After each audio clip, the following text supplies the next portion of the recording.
Hello, and welcome to PRISM. PRISM is a design-oriented podcast hosted by me, Dan Harden. Like a glass prism that reveals the color hidden inside white light, this podcast will reveal the inside story behind innovation, especially the people that make it happen. My aim is to uncover each guest's unique point of view, their insights, their methods, or their own secret motivator, perhaps, that fuels their creative genius.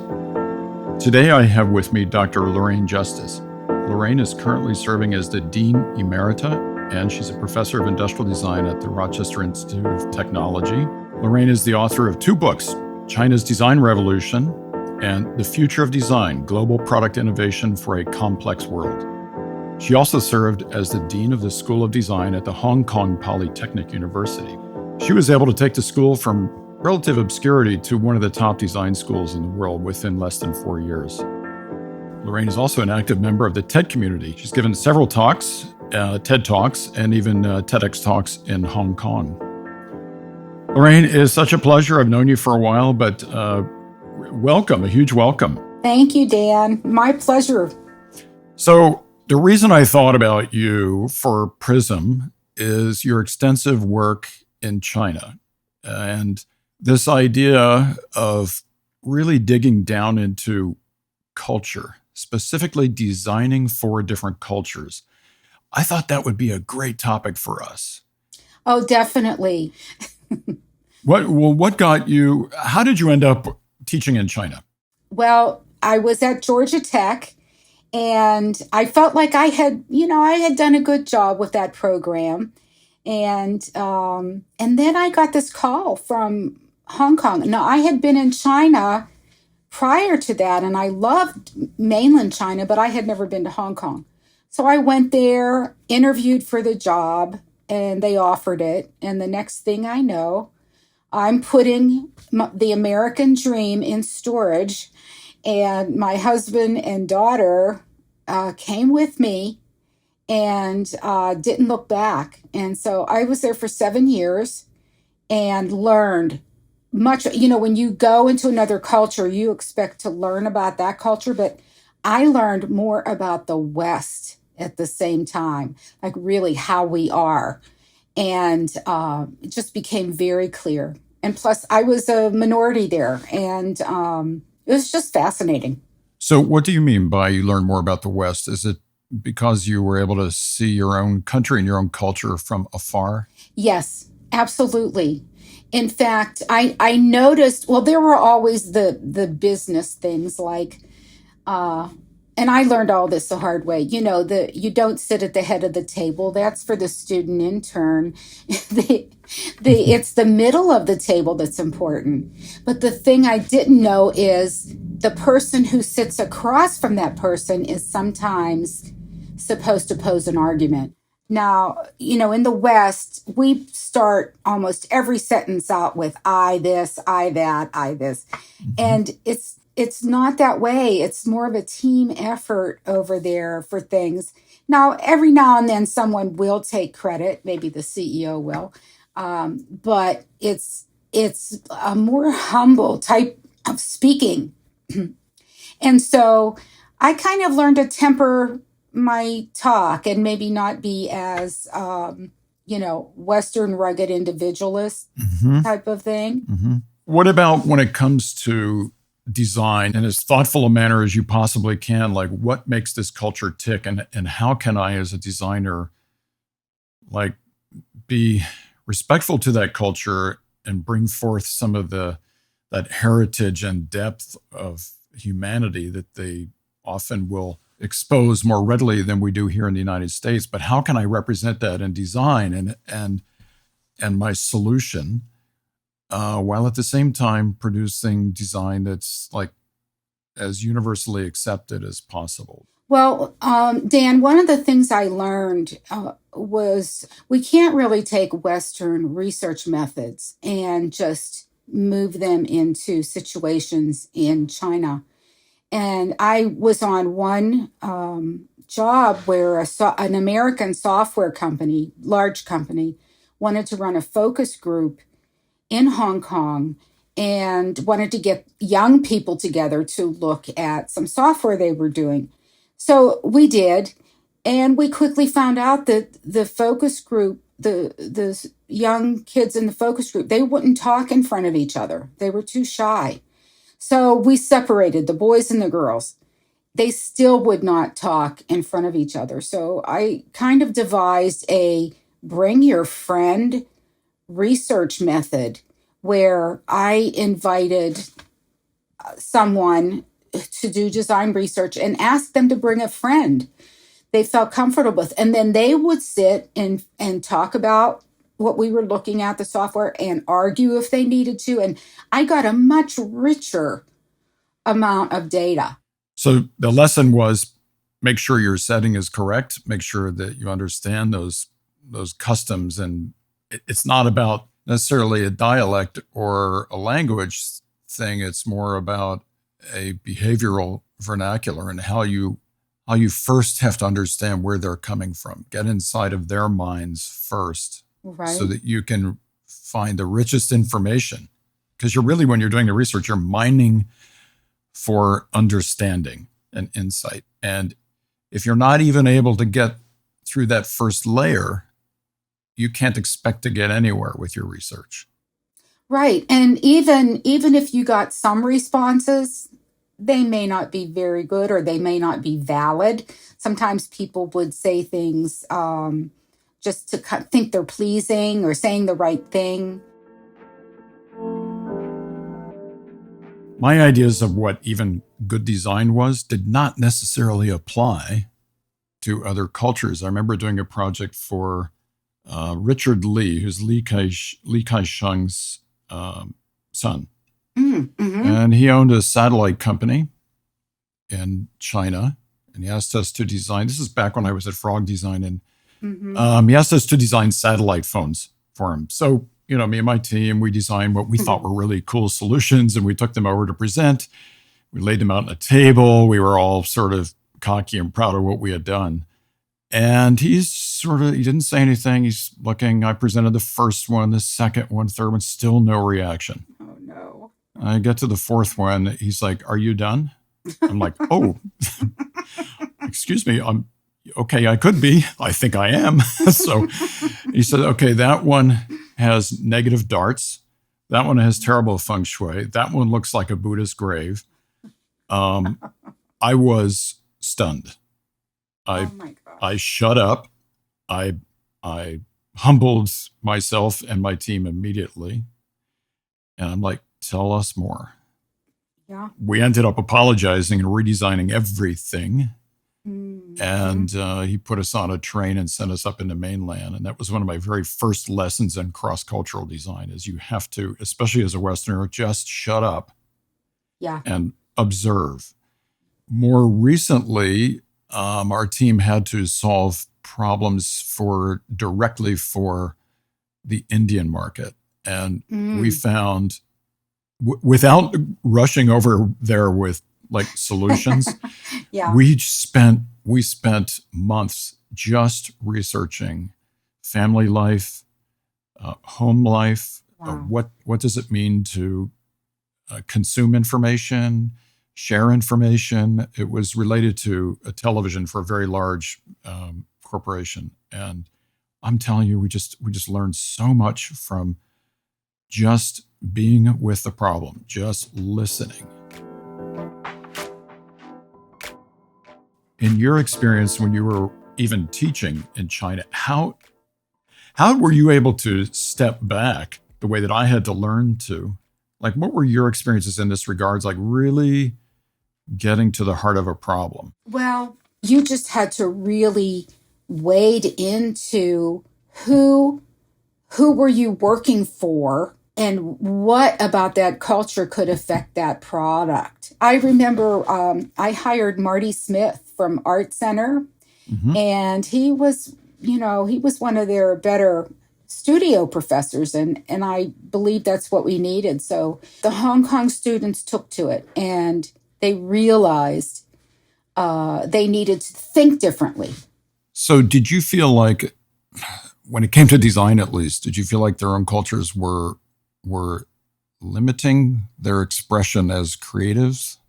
Yes. And I know a lot of people will fault me for saying that, but I witnessed it firsthand. They were kind of at a standstill for creativity and the opportunity to create on a mass scale. That it was just all new. Yeah, I find this fascinating. This topic of like individualism being kind of a precursor to creativity. It's like, what is this? So, as humans, our creativity does stem from within. It's influenced by a lot of things, things that happen in your life, your own views on the world, your own perceptions, and the way that you process the world, and how it then turns into new combinations and compositions that end up being a design. Now, did you feel like they could somehow reconcile with thinking as a group? Where the individualism in that culture would have come out a lot is if a designer was doing a particular product, like a piece of jewelry or more artistic, expressive furniture, those types of things. But if they were in a corporation, it was the team think that was important. Mm-hmm. I learned in the West, we're like the straight shot. Once we have an idea, we're going to build it. But in Asia, there seems to be more of an incremental type of innovation. Mm-hmm. I think it is. I'm seeing, a lot of, especially corporate groups, design groups. They are much more process oriented. They take a little bit more time. It's more of a team think, I guess you could call it. I see that with a lot of our Asian clients. They will be very thorough as a result. They don't let egos get in quite as much of a quagmire as they can in the West. Yeah, and it's not like they may not have feelings of jealousy or wanting to do more, whatever. It's that in a business setting, they curb that. It's much more than someone does in the West. So this leads me to this concept of universalism versus particularism. Mm-hmm. And universalism being more thinking about, the universal good versus a particular culture, in the case of our topic, being very specific to a culture. And Help, what is your view on that, especially when it comes to culture?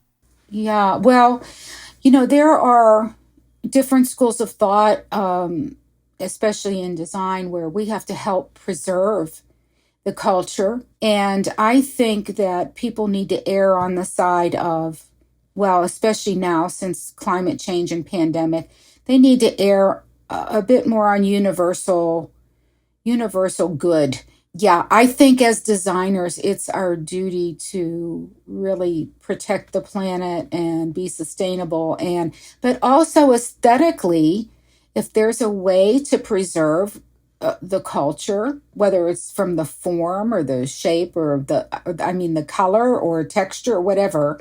I would agree. And then there are other companies like, Apple comes to mind, where they are the true universalists, right? You see people in the Middle East, Asia, the West, Europe, etc., very happy with their iPhones and notebooks. They seem to have done a good job. And so have companies like Samsung and a lot of the car companies have done a really good job at producing like a universal earth idea of what good design is.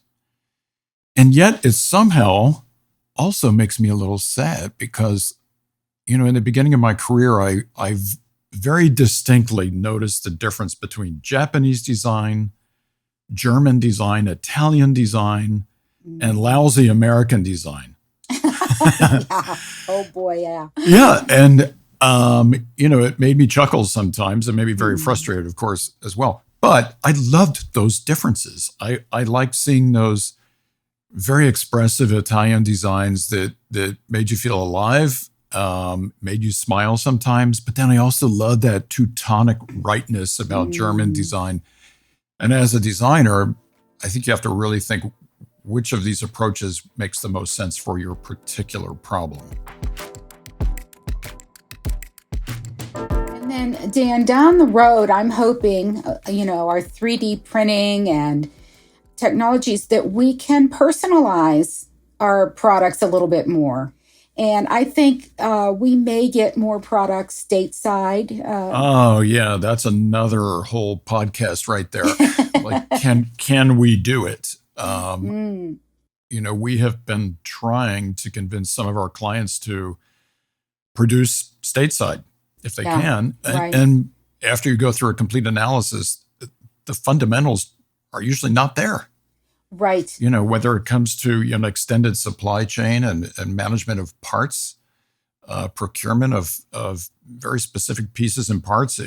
Just a few parts can throw the whole thing out of whack. If the primary part has to ultimately come from Asia, then you might as well build it there, in some cases. So right. And I don't know that labor has gone up over there. And I talked to some Chinese businessmen who actually moved some of their business to Vietnam and Cambodia because it was cheaper to build there. So yeah. So what I'm seeing is just a little bit of loss of culture in product design specifically, but also I don't always like or appreciate that we do fall into a stereotype of like big clunky design, sorry, I don't want a big pickup truck or a Hummer. Sorry, as an American, I'm on the opposite end of that spectrum. Okay. But there is a very distinct culture in this country. It's very multifaceted, but it's very distinct. Yeah, it's a lot of it's personal preference, but I think that was a, direct cultural aspect.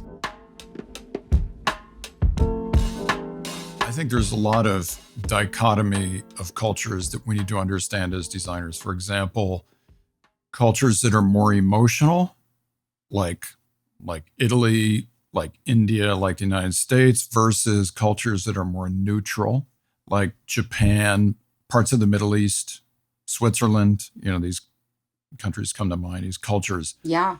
And I think you just have to be understanding of where they are in that spectrum and design accordingly. Because, well, look at, I was talking about Italian design being very rich and emotional. Well, it fits their culture. Yes. Right? They can't help but be that way. And I didn't realize it, but the Indian culture is very similar to Italy. They're like the Italy of Asia. Yes. And very much so. Yeah. And then there's another dichotomy. It's like whether or not a culture is sort of internally directed, if you will. A lot of this individualism we're talking about in the United States versus being more outer directed or being influenced very much by the society. You might call it communitarianism. And that's what you witnessed in China. And it's sometimes because of that, of course, you need to design for that understanding that your design does not need to, like, especially in China, and I'm curious how you feel about this, but does not need to scream. It needs to suggest.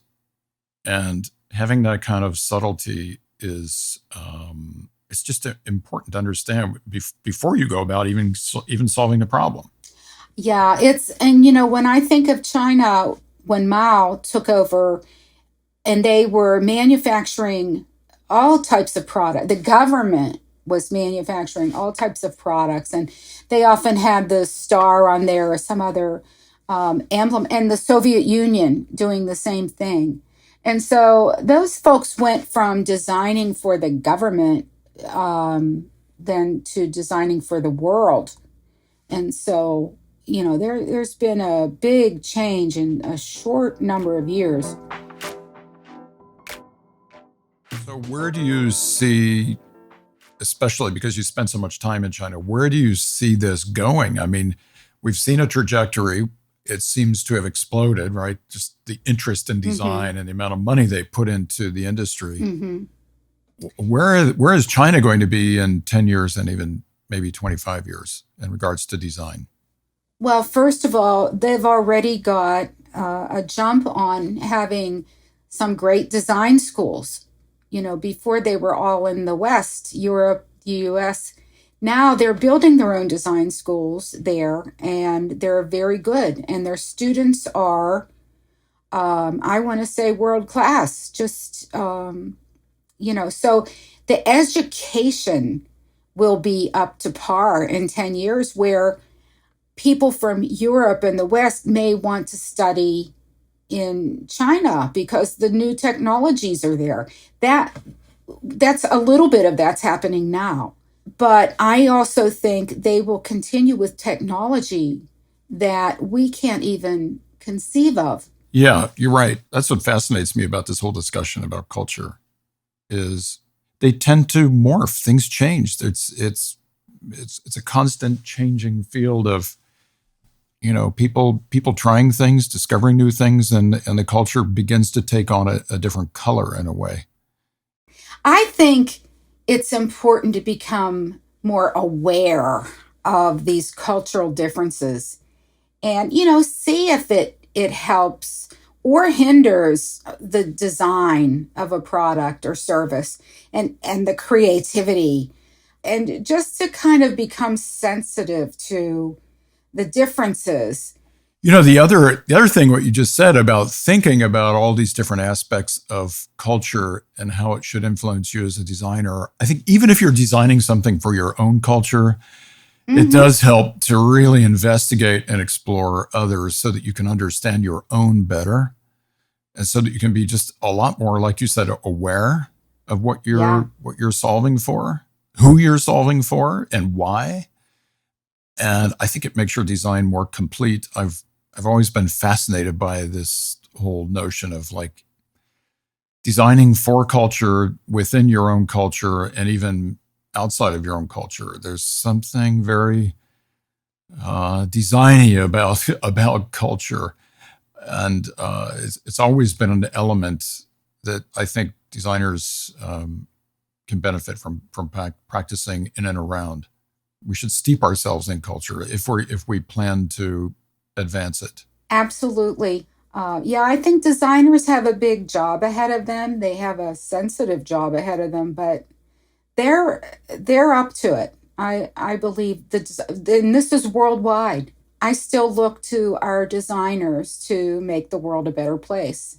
I do too. I think there's so much thoughtfulness and compassion that industrial designers kind of instinctively feel, and the way that they go about their work, that I think worldwide cultures and groups of designers that are thinking broadly about what all these problems are that we're being faced with are certainly part of the equation of solving a lot of these big problems.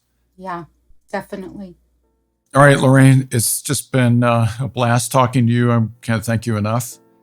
And my pleasure. I can't wait to see what you do next. Let's keep designing and solving problems for the world and being respectful of all these different cultures. Take care, Lorraine. Thanks so much. Thanks. Bye. Thank you for listening to PRISM. Follow us on whipsaw.com or your favorite streaming platform, and we'll be back with more thought-provoking episodes soon. PRISM is hosted by Dan Harden, principal designer and CEO of Whipsaw, produced by Gabrielle Whelan and Isabella Glenn, mix and sound design by Eric Buell.